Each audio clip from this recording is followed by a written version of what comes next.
Bien, bonjour, bonjour. J'espère que vous allez tous bien.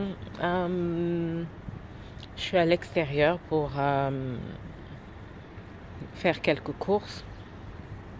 Avec le port du masque obligatoire, je suis obligée euh, de faire cette vidéo un peu à l'extérieur. Voilà, donc effectivement, j'étais en déplacement, je viens de rentrer. Je vous raconterai tout ça un peu plus tard. Mais je voulais rapidement vous faire cette vidéo parce que il y a quelqu'un qui m'a demandé comment on gère l'énergie sexuelle en temps de crise. Eh ben, ce qu'il faut savoir, c'est que comme l'énergie sexuelle circule dans tout le corps, et que l'énergie sexuelle est justement l'énergie première, d'accord? C'est-à-dire que l'énergie de vie, c'est-à-dire que l'énergie que vous utilisez tous les jours pour vivre et tout ça, vient après l'énergie sexuelle qui circule dans le corps, qui stabilise la santé, qui stabilise le système immunitaire, stabilise le fonctionnement du corps. D'accord? Bon, maintenant l'énergie spirituelle, c'est autre chose. Vous avez bien compris. Le problème qu'il y a maintenant, c'est que effectivement, quand vous êtes anxieux, quand vous êtes inquiet, la première chose qui se passe, c'est que vos cellules vont réagir comme vous. C'est ça qui est très important. Ça veut dire que, alors il y a un peu de bruit de voiture, hein.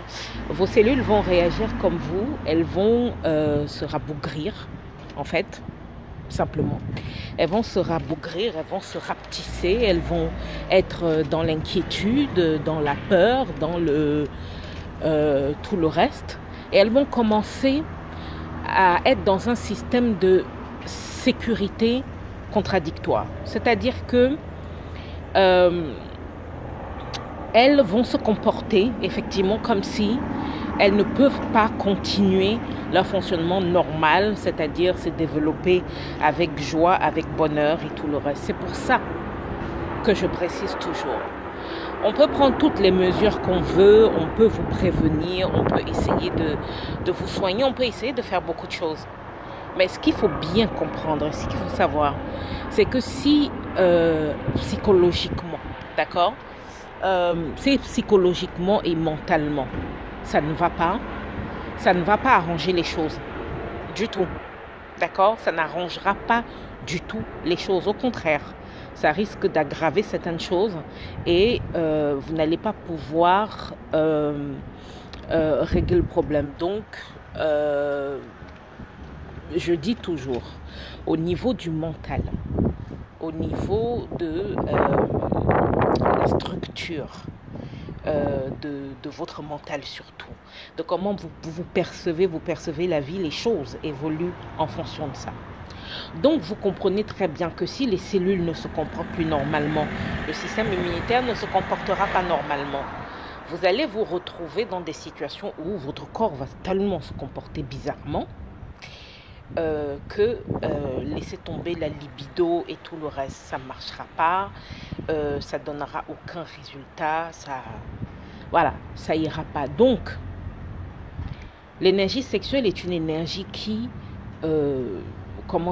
doit vivre dans une certaine vision déjà de soi et vision des autres, mais surtout, je n'arrête pas de vous le dire, si votre énergie sexuelle n'est pas équilibrée, vous allez tomber malade.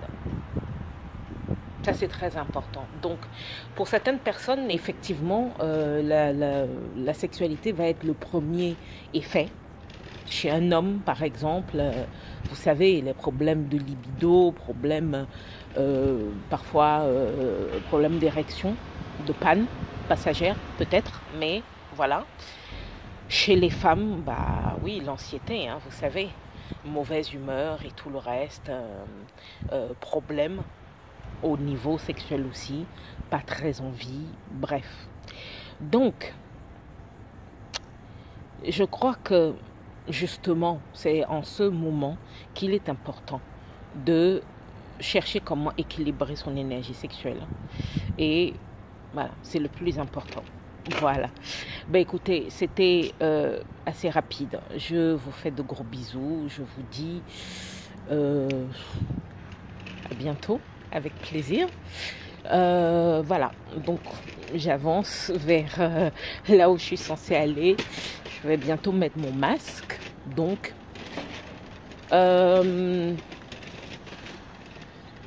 voilà. Bisous. Non, sincèrement, je vais devoir vous laisser.